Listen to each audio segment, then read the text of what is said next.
did this happen? I mean, I heard the story that you wrote this as a sample, and then all of a sudden it just took off. Yeah, I recommend getting struck by lightning. It's really good. I wrote this to be my writing sample.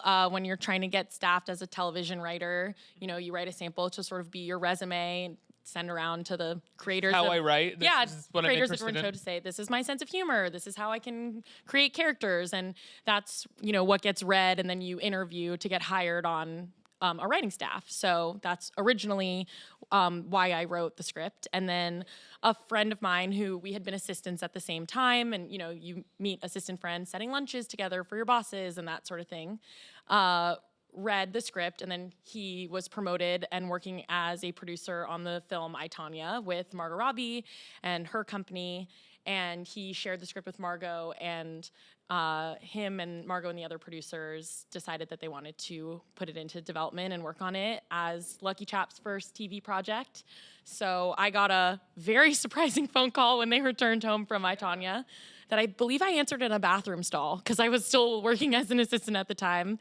So if I got a What did you do when you got off the phone? I think I did the thing where you try to wake yourself up and it didn't work.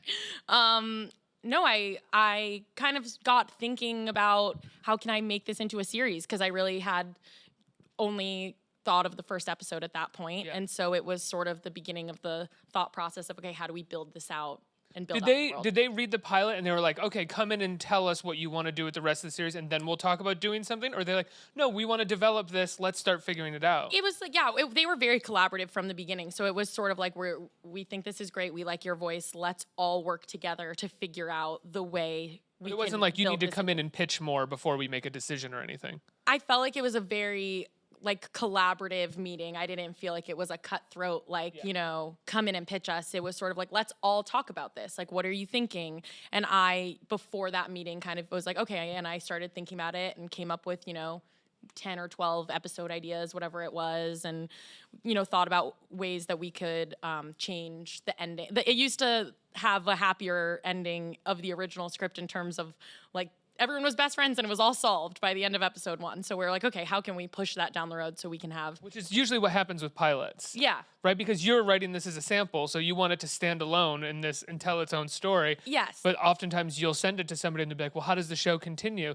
And you're like, well, give me money to make it continue and I will make it continue for you. Yeah, you know, it was building out to be able to see this character go on this journey over the course of a longer period of time and, you know, just expand the world. But the heart of what the show is about has always remained the same in terms of, you know, it's a love story about a woman and her female friends.